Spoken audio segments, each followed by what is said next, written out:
আমরা জৈব অভিব্যক্তির দুটো সবথেকে বিখ্যাত থিওরি নিয়ে কথা বলবো, ল্যামার্কবাদ আর ডারউইনবাদ। চলুন ব্যাপারটা একদম সহজ করে বুঝে নেওয়া যাক।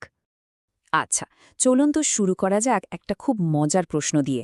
এই প্রশ্নটা বিজ্ঞানীদের বহু দিন ধরে ভাবিয়েছে, আর এখান থেকে এই দুটো দারুণ থিওরি উঠে এসেছে। প্রশ্নটা হলো, জিরাফের গলাটা আখের লম্বা হলো কি করে?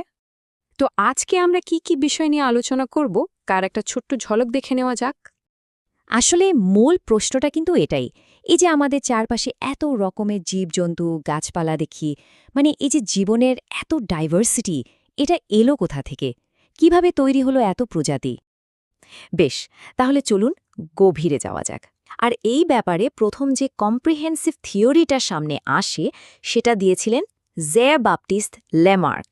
ল্যামার্ককে কিন্তু একজন পায়োনিয়ার বলা চলে।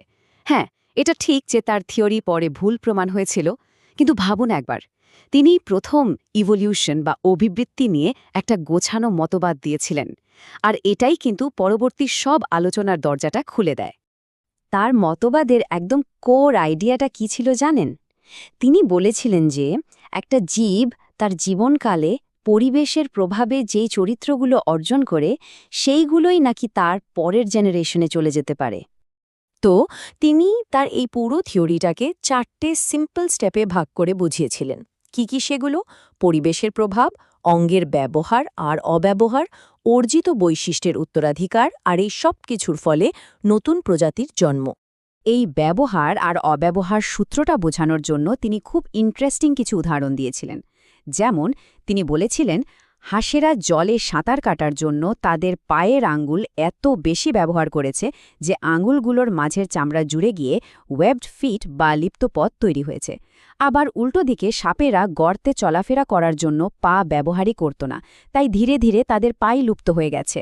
শুধু তাই না, একই লজিক তিনি উটপাখির ক্ষেত্রেও লাগিয়েছিলেন। তার মতে, যেহেতু উটপাখি ওড়ার জন্য ডানা ব্যবহার করা বন্ধ করে দিয়েছিল, তাই তাদের ডানাগুলো দিনে দিনে ছোট আর দুর্বল হয়ে গেছে। কিন্তু বিজ্ঞানের শুধু বলে দিলেই তো হবে না, প্রমাণ লাগবে। আর এখানেই একটা সিম্পল এক্সপেরিমেন্ট এসে ল্যামার্কের পুরো থিওরিটাকেই চ্যালেঞ্জ করে বসল। বিজ্ঞানী অগাস্ট ওয়াইজম্যান কি করলেন? তিনি বেশ কয়েক জেনারেশন ধরে ইঁদুরের লেজ কেটে দিলেন। কিন্তু কি দেখা গেল? প্রত্যেকবার নতুন যে ইঁদুর জন্মাত তাদের কিন্তু দিব্যি একটা কোটা লেজ থাকত। লেজ কেটে ফেলাটা একটা অর্জিত বৈশিষ্ট্য, কিন্তু সেটা পরের জেনারেশনে গেল না। বুঝতেই পারছেন, এটা ল্যামার্কের তত্ত্বের জন্য একটা মস্ত বড় ধাক্কা ছিল। এই পরীক্ষা থেকে বিজ্ঞানীরা একটা খুব গুরুত্বপূর্ণ সিদ্ধান্তে এলেন, অ্যাকোয়ার্ড ক্যারেক্টারিস্টিক্স বা অর্জিত বৈশিষ্ট্য আসলে বংশ পরম্পরায় যায় না। আর এই কনক্লুশনটাই কিন্তু একটা নতুন ভাবনার, একটা নতুন থিওরির রাস্তা তৈরি করে দিল। তো চলুন এবার আমরা সেই নতুন ভাবনার দিকেই এগোই। এবার আসছেন চার্লস ডারউইন তার রেভলিউশনারি আইডিয়া নিয়ে। চার্লস ডারউইন HMS বিগল নামে একটা জাহাজে চড়ে প্রায় 5 বছর ধরে সারা পৃথিবী ঘুরে বেরিয়েছিলেন। আর এই যাত্রার সময় তিনি যা যা দেখেছিলেন, যে বিপুল পরিমাণ ডেটা কালেক্ট করেছিলেন, সেটাই তার যুগান্তকারী থিওরির ভিত করে দেয়। ডারউইনের তত্ত্বের একদম সেন্টারে যে আইডিয়াটা ছিল, সেটা শুনতে খুব সিম্পল, কিন্তু আসলে ভীষণ পাওয়ারফুল। কি সেটা? ন্যাচারাল সিলেকশন বা প্রাকৃতিক নির্বাচন। প্রকৃতি নিজেই ঠিক করে নেয় কে টিকবে আর কে নয়। ডারউইনের যুক্তিটা অনেকটা চেনের মতো। দেখুন, তিনি প্রথমে বললেন যে সব জীবই প্রয়োজনের থেকে অনেক বেশি বংশবৃদ্ধি করে, কিন্তু পৃথিবীতে খাবার বা থাকার জায়গা তো সীমিত। ফলে টিকে থাকার জন্য একটা লাইফ অ্যান্ড ডেথ স্ট্রাগল বা জীবন সংগ্রাম শুরু হয়। এখন প্রশ্ন হলো, এই সংগ্রামে কে জিতবে? ডারউইন বললেন, জিতবে তারাই যাদের মধ্যে এমন কিছু ভেরিয়েশন বা পার্থক্য আছে যা তাদের পরিবেশে টিকে থাকতে সাহায্য করে। আর প্রকৃতি যেন নিজেই এই সুবিধাজনক বৈশিষ্ট্যযুক্ত জীবদের সিলেক্ট করে নেয়। একেই তিনি বলেছেন ন্যাচারাল সিলেকশন, আর এর ফলেই হয় সার্ভাইভাল অফ দ্য ফিটেস্ট বা যোগ্যতমের উদ্বর্তন। এখন সবথেকে ইন্টারেস্টিং পার্টে আসা যাক। সেই যে জিরাফের লম্বা গলার প্রশ্নটা, চলুন দেখি এই দুটো থিওরি কিভাবে তার আলাদা আলাদা ব্যাখ্যা দিচ্ছে। পার্থক্যটা কিন্তু একদম সাফ। ল্যামার্কের মতে জিরাফের পূর্বপুরুষরা উঁচু গাছের পাতা খাওয়ার জন্য গলাটাকে স্ট্রেচ করত, আর এই চেষ্টা করার ফলে গলাটা একটু একটু করে লম্বা হতো, আর এই অর্জিত বৈশিষ্ট্যটাই পরের প্রজন্মে যেত।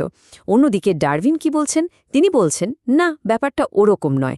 জিরাফদের মধ্যে আগে থেকেই লম্বা গলা আর ছোট গলা দুরকমেরই ভেরিয়েশন ছিল। যাদের গলাটা লম্বা ছিল তারা স্বাভাবিকভাবেই বেশি খাবার পেত, তাই তারা বেশি দিন বাঁচত আর বেশি বংশবৃদ্ধি করত।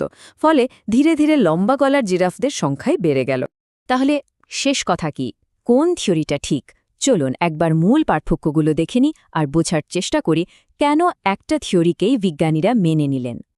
তবে হ্যাঁ, একটা কথা কিন্তু মনে রাখতে হবে, ডারউইনের থিওরিও কিন্তু একদম ফ্ললেস ছিল না। ওনারও কিছু লিমিটেশনস ছিল। যেমন তিনি ভেরিয়েশন বা প্রকরণের কথা বলেছিলেন, কিন্তু এই ভেরিয়েশনগুলো আসে কোথা থেকে, তার সোর্স কি, সেটা তিনি ব্যাখ্যা করতে পারেননি। কারণ তখন তো আর জেনেটিক্স বা জিনের ব্যাপারে কেউ কিছুই জানত না। পরীক্ষার জন্য কিন্তু এই টেবিলটা খুব খুব ইম্পর্ট্যান্ট। এখানে এক ঝলকে ল্যামার্কবাদ আর ডারউইনবাদের মূল পার্থক্যগুলো দেওয়া আছে। তাদের কোর কনসেপ্ট কি, কার পক্ষে প্রমাণ আছে, আর কোনটাকে অ্যাকসেপ্ট করা হয়।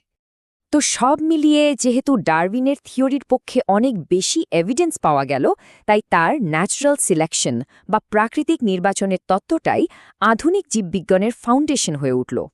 তাহলে বোঝা গেল তো, এই চ্যাপ্টারটা কিন্তু একটু মন দিয়ে পড়লে মোটেই কঠিন না, বরং খুব স্কোরিং।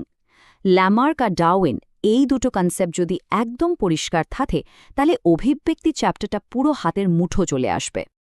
আমাদের পরের আলোচনায় আমরা দেখব এই অভিব্যক্তির সপক্ষে কি কি প্রমাণ আছে।